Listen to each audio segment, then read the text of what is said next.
rest of world, including non-implementing states. The other part is within the other part is Oman, and the next one is another implementing state. Another implementing state, say UAE. So in case of Oman, it's you, and if you are procuring material from the taxable person, so he will charge the VAT, and such VAT shall be the VAT input tax credit for you. This shall be considered a local purchase.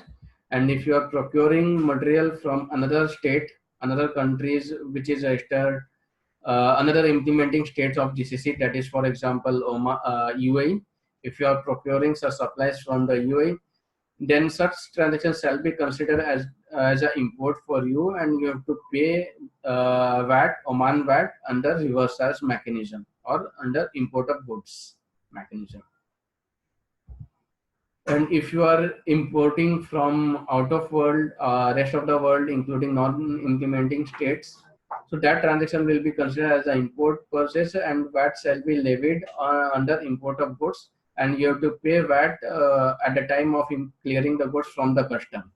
And for the such VAT is also available as an input tax deductible or input tax credit, which will be which you can use to set off your outward liability for the month or for a quarter, as the case may be.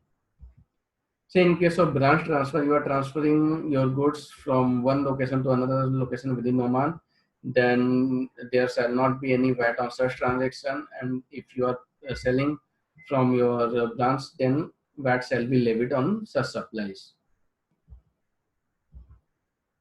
And if you are selling the goods to the another registered person in the another implementing state, so in such scenario,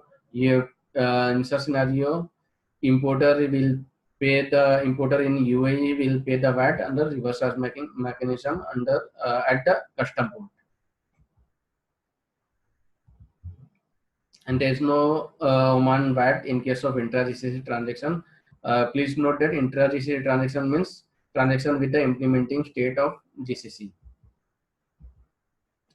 And if you are exporting goods to the world, to the another country, then such export shall be of zero rated, no need to pay any VAT on such transactions.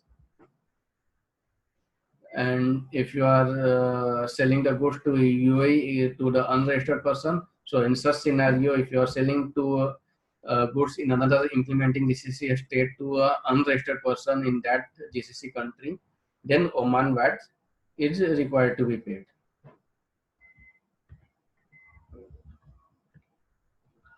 Let's move to the rates and input tax credit mechanism. So in case of Oman, there are 4 categories. Goods and services are divided into 4 categories. The first one is standard rated, that is of 5%. The second category of goods are kept outside the scope, outside the purview of